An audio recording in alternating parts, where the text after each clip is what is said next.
like this. I remember at Virginia Tech when I went out there, parents, loved ones of slain young people wanted to remember their sons and their daughters, and as a result they spoke and made a statement.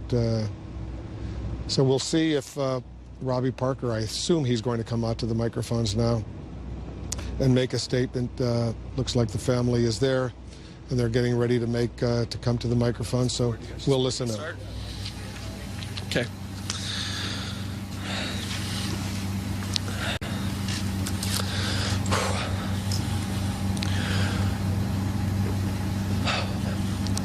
So my name's Robbie Parker.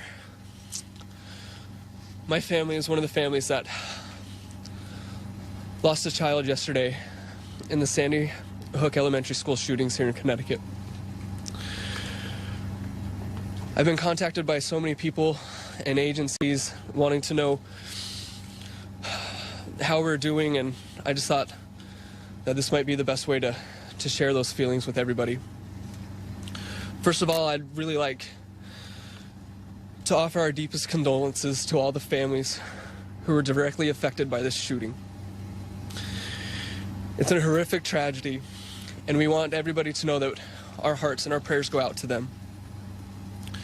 This includes the family of the shooter. I can't imagine how hard this experience must be for you. And I want you to know that our family and our love and our support goes out to you as well. At this time, our thanks go out to so many people, so many friends and family and complete strangers who we don't know, for all the love, condolences, and support that you've given to us. My daughter, Emily, would be one of the first ones to be standing and giving her love and support to all those victims, because that's the type of person that she is. Not because of any parenting that my wife and I could have done, but because those are the gifts that were given to her by her Heavenly Father.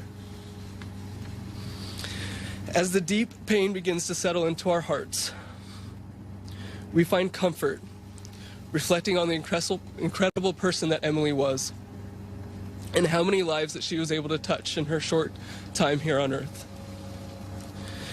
Emily was bright, creative, and very loving. Emily was always willing to try new things other than food.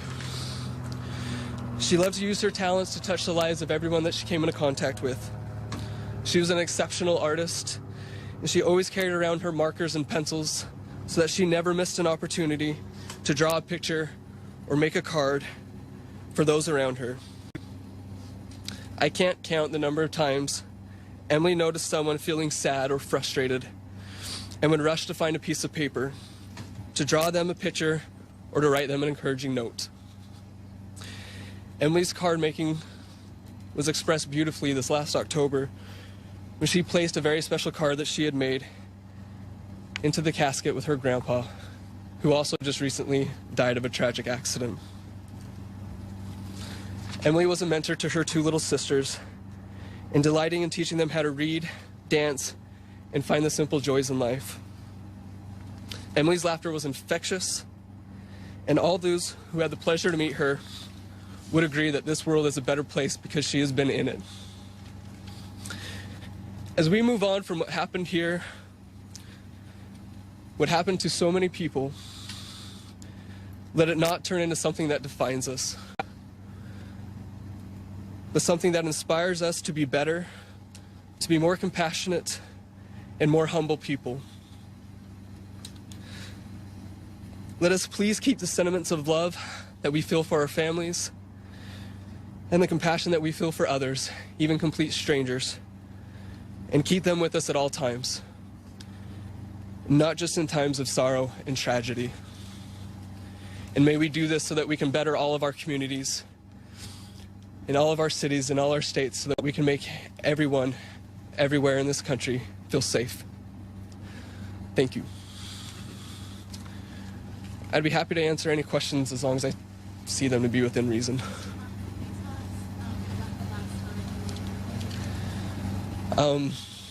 I was leaving to work, and she woke up before I left, and I've actually been teaching her Portuguese, and so our last conversation was in Portuguese, and she told me good morning, and asked how I was doing, and I said that I was doing well. She said that she loved me, and I gave her a kiss, and I was out the door.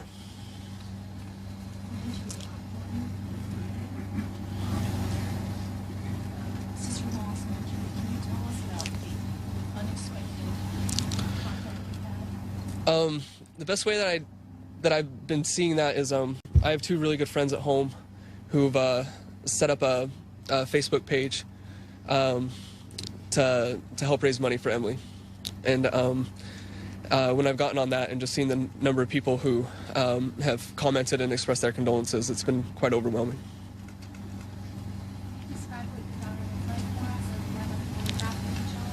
There's lots of pictures on the Emily Parker Fund page on Facebook.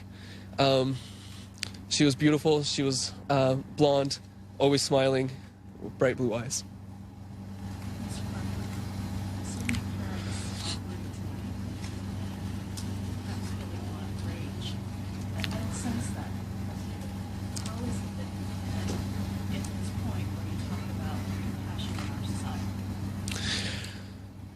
Here at the church last night, there was a special meeting, and I was given the opportunity to be able to speak at that as well.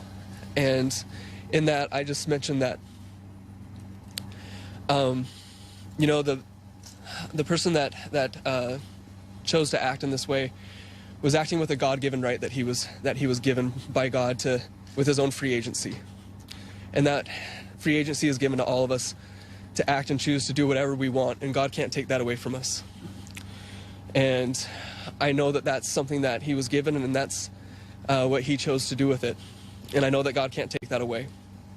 I'm not mad, because I have my agency to make sure that I use this event to do what I can, to do whatever I can, to one, make sure that my family and my wife and my daughters are taken care of, and that if there's anything that I can do to help anybody at any time, anywhere, that I'd be willing to do that.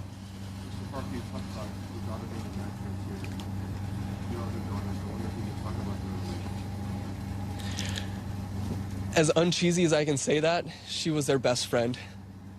They were all born within 3 years of each other, so by law they're very close. She was teaching my middle daughter to read. She would help my youngest daughter learn how to make things, show her how to do crafts. They looked up to her, and they looked to her when they needed comfort. Usually that's saved for a mom and a dad, but it was really sweet to see the times when one of them would fall or one of them would get their feelings hurt, how they would run to Emily to get support and hugs and kisses.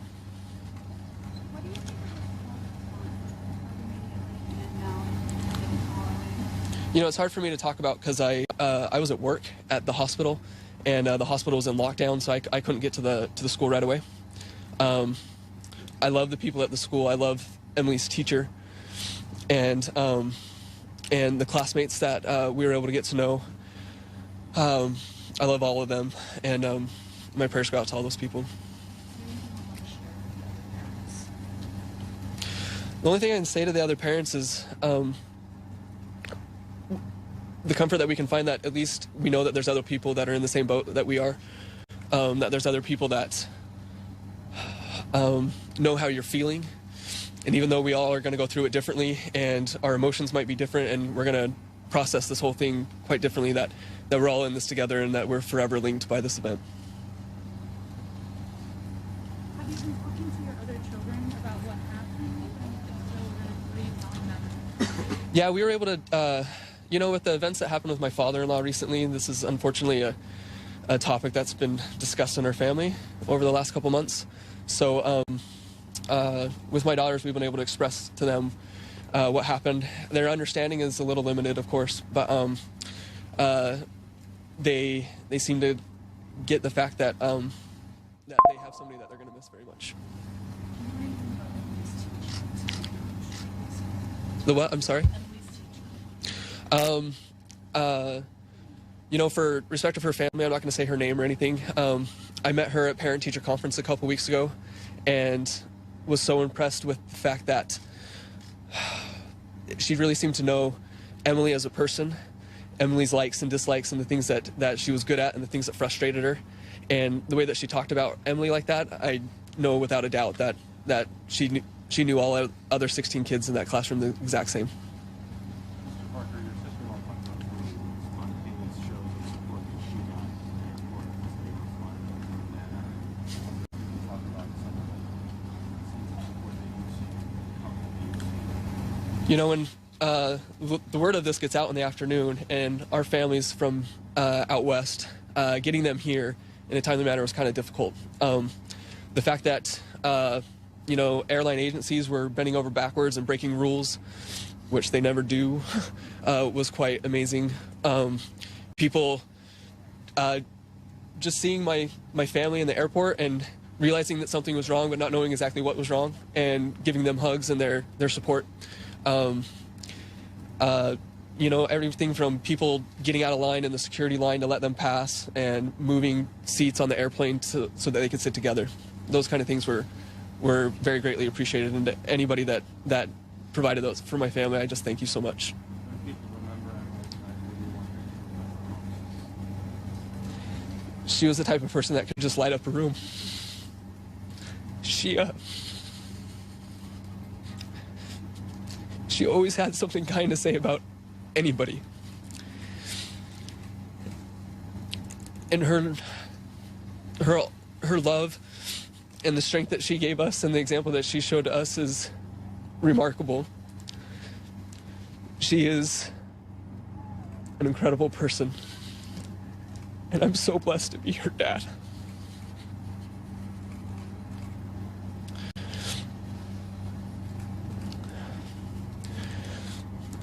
I guess that's it.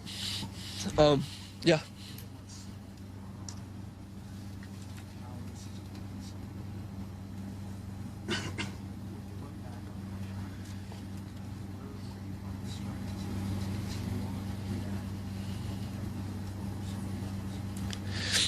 I don't know. I don't know how to get through something like this. My wife and I don't understand how to process all of this and how to get our lives going. You know, we find strength in our religion and in our faith and in our family, and I think that everybody that's going through something like this has hopefully support with their family and with what other means that they can find. I just hope that everybody can get the help that they need. Since nobody knows how to go through this, I think it's really important that people reach out to the services that have been provided to all of us for counseling and somebody to talk to and understanding how to talk to your children and those kind of things. I really hope that all of us utilize those things that have been offered to us.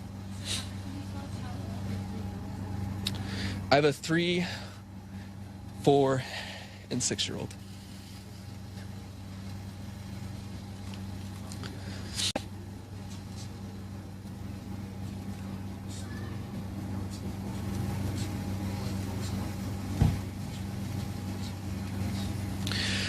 It went from something that, you know, I can't imagine this is happening. This has to be some sort of a mistake. What was hard was that since I was at work, I was having to talk to my wife on the phone and just trying to know what was the right thing to do. You know, I didn't think it was that big a deal at first. I thought, with the first reports that were coming in, it didn't sound like it was going to be as tragic as it was. And then as we weren't given information, it started to settle in that it was a much tougher experience for everybody. And so that's kind of what it was like for us.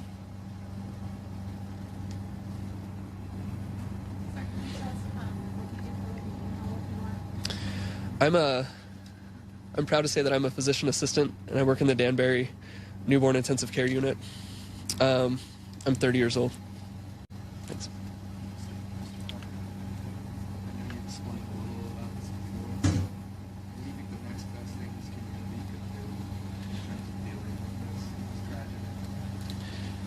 The best thing that I can think of to do to move on is to help other people.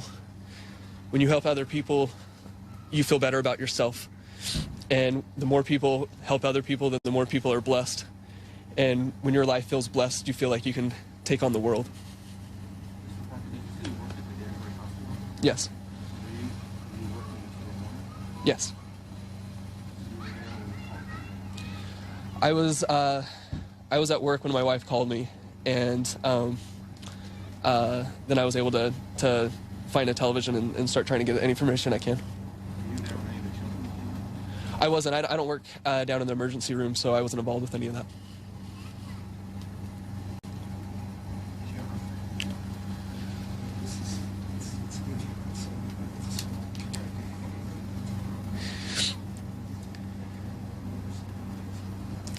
You know, what's interesting about that is my family just moved to Newtown about 8 months ago when I accepted the job here. So the impression that I got from people on the East Coast was a lot different than what I experienced when I got here, that's for sure. Everything that everybody was telling me out west was that I was in for a rude awakening, but the people here have been amazing. And I've never met so many people that were willing to help us when we moved here, to get established, to getting to know me and my family. I truly love it here, and I'm glad to be here.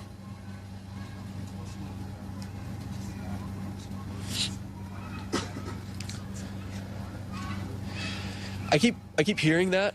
I haven't really had the television on much or anything like that, so I don't quite understand or grasp the grandness of the everybody's support from around the world, other than just the feeling that we get with everybody's prayers.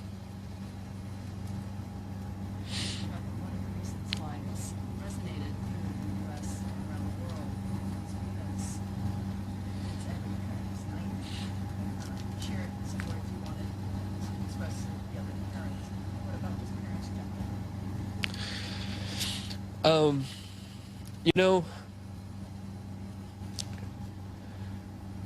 you can never stop being the best parent that you can be. You can always be better. You can always be more patient. You can always be more loving and understanding and willing to accept your children for who they are. I really hope that as I continue to be a dad to my two children, that I can just, if anybody looks back on my life, the number one thing that they can say about me was that I was a great dad, and that my children loved me because of the father that I was.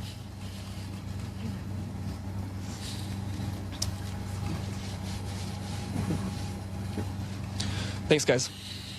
I'm done.